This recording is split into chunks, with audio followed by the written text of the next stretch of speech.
Hi friends, welcome to my channel. Friends, video మొత్తం చివరి వరకు చూస్తే క్లారిటీగా అర్థమవుతుంది. దయచేసి ఎక్కడా స్కిప్ చేయకుండా వీడియో మొత్తం చివరి వరకు చూసి వీడియో నచ్చితే లైక్ చేయండి. ఏపీ ప్రజలకు గుడ్ న్యూస్. కొత్త పెన్షన్లు సురువు. 50 సంవత్సరాలకు ఇచ్చే కొత్త పెన్షన్లపై క్లారిటీ. ఆంధ్రప్రదేశ్లో 2024 ఎన్నికల్లో టీడీపీ, జనసేన, బీజేపీ కూటమి ఘన విజయం సాధించి తెలుగుదేశం పార్టీ అధినేత చంద్రబాబు నాయుడు ముఖ్యమంత్రిగాను, జనసేన పార్టీ అధినేత పవన్ కళ్యాణ్ ఉప ముఖ్యమంత్రిగాను ప్రభుత్వాన్ని ఏర్పాటు చేసిన సంగతి తెలిసిందే.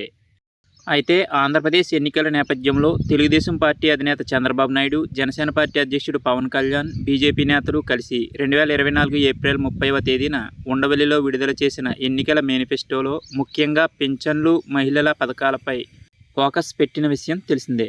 ఇందులో భాగంగానే సామాన్య పింఛన్లు 4,000కు పెంచుతామని, దివ్యాంగులకు మరో 3,000 పెంచి 6,000 చేస్తామని, పూర్తిస్థాయి దివ్యాంగులకు 15,000 ఇస్తామని, బీసీ, ఎస్సీ, ఎస్టీ మైనార్టీలకు 50 సంవత్సరాలకే కొత్త పెన్షన్ల పథకం అమలు చేస్తామని, ఇచ్చిన హామీ ప్రకారం కూటమి ప్రభుత్వం ఏర్పడిన 18 రోజులకే ఏప్రిల్ నెల నుంచే సామాన్య పింఛన్లు 4,000కు పెంచుతున్నామన్న హామీని అమలు చేస్తూ ఏప్రిల్, మే, జూన్ నెలలకు గాను 3,000, జూలై నెలలో 4,000 కలిపి 7,000 ఇచ్చి, దివ్యాంగులకు మరో 3,000 పెంచి 6,000 ఇచ్చి, జూలై 1, 2 తేదీల్లోనే 99.2% ప్రజలందరికీ అందించి రికార్డు నెలకొల్పింది కూటమి ప్రభుత్వం.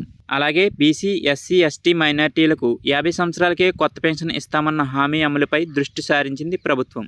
ఈ విధానంపై ఆన్లైన్లో అయితే ఇలా, ఆఫ్లైన్లో అయితే ఇలా అని ఇదివరకే పలు సచివాలయాలకు సూచనలు పంపించింది.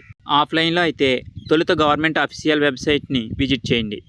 ఆ పోర్టల్లో ఎన్టీఆర్ భరోసా పెన్షన్ యోజన దరఖాస్తు ఫామ్ సెలెక్ట్ చేసి డౌన్లోడ్ చేయండి. ఆ ఫామ్ ప్రింట్ తీసి వివరాలు కరెక్ట్గా నింపండి. ఎక్కడా తప్పులు పడకుండా చూసుకోండి. ఆ ఫామ్కు ఆధార్ కార్డు, అడ్రస్ ప్రూఫ్, తెల్ల రేషన్ కార్డు లేదా ఆదాయ ధృవీకరణ పత్రం, ఇతర సంబంధిత పత్రాలు జత చేయండి. ఆపై వాటిని గ్రామ పంచాయతీ ఆఫీసులో సంబంధిత అధికారికి ఇవ్వండి. ఆన్లైన్లో అయితే పెన్షన్లకు సంబంధించిన అధికారిక పోర్టల్ను విజిట్ చేయండి. స్క్రీన్ కుడివైపున ఎగువన ఉన్న లాగిన్ ఆప్షన్ ఎంచుకోండి. క్రెడెన్షియల్ను నమోదు తర్వాత మీ యూజర్ నేమ్, పాస్వర్డ్ ఇవ్వండి. ఆ తర్వాత గెట్ ఓటీపీ ఆప్షన్పై క్లిక్ చేయండి. ఆపై మీ రిజిస్టర్ చేసుకున్న మొబైల్ నెంబర్కు వచ్చిన ఓటీపీని అక్కడ ఎంటర్ చేయండి. అనంతరం మీరు ఫిల్ చేయాల్సిన పేజీ అక్కడ వస్తుంది. ఆ సూచనలను బట్టి ఆ ఫామ్ నింపండి. పెన్షన్లకు సంబంధించి మీకు సాయం సమాచారం కావాలంటే 086624100117కు కాల్ చేసి వివరాలు పొందొచ్చు. కానీ ప్రస్తుతం అధికారులకు మాత్రమే లాగిన్ అవుతుందని, సామాన్యులకు లాగిన్ అయ్యే విధంగా వెబ్సైట్ ఇంకా డెవలప్ జరగలేదని, వైఎస్ఆర్ పెన్షన్ కానుక పేరుతో ఉన్న వెబ్సైట్ని ఎన్టీఆర్ భరోసా పెన్షన్గా మార్చడం మాత్రమే జరిగిందని వివరించారు. దివ్యాంగులు, ఒంటరి మహిళలు, వితంతు మహిళలు, వృద్ధాప్య పెన్షన్లు లాంటి పలు పెన్షన్ల అప్లికేషన్స్ మాత్రమే అధికారిక లాగిన్లో డౌన్లోడ్ అవుతాయని, బీసీలకు 50 సంవత్సరాలకు ఇచ్చే కొత్త పెన్షన్ పథకం అప్లికేషన్స్ అసెంబ్లీ సమావేశాల్లో పూర్తిస్థాయి చర్చలు జరిపిన తర్వాత డెవలప్ చేయాలని భావిస్తున్నట్లు వివరించారు. పలు వెబ్సైట్లలోనూ, మీడియాల్లోనూ వచ్చే కొన్ని ఫేక్ వార్తలను నమ్మవద్దని, పథకం అమలు జరపడానికి కొంత సమయం పడుతుందని వివరించారు. మరిన్ని ప్రభుత్వ పథకాల అప్డేట్స్ కోసం మన ఛానల్ని సబ్స్క్రైబ్ చేసుకుని పక్కనే ఉన్న బెల్ ఐకాన్లో ఆల్ని యాక్టివేట్ చేయండి. Thanks for watching.